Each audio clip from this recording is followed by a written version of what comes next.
প্রথমেই আমি 3টি কাপড় নিয়েছি, যেটা ছিল 24 ইঞ্চি লম্বা এবং 5.5 ইঞ্চি চওড়া। প্রথমে লাল রঙের কাপড়ের ধারগুলোকে মুড়ে সেলাই করে একটা গোল্ডেন কালারের লেস লাগিয়ে দিয়েছি। এবার সাদা রঙের কাপড়গুলোকে নিয়ে প্রথমে 4 ইঞ্চিতে মাপ নিয়ে একটা দাগ দিয়েছি এবং উল্টো দিকে আড়াআড়ি ভাবে 1 ইঞ্চিতে মাপ নিয়ে একটা দাগ দিয়েছি। এবার দুটো দাগকে একসাথে জয়েন করে দেব। এবার হালকা একটু ঢেউ মতো করে দেব যাতে ফিনিশিংটা ভালো আসে। এবার সেই দাগের ওপর দিয়ে কেটে দেব।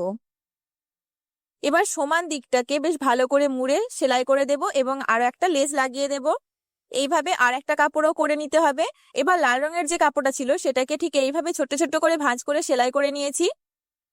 একইভাবে সাদা রঙের কাপড়গুলোকেও এইভাবে ভাঁজ করে সেলাই করে নিতে হবে।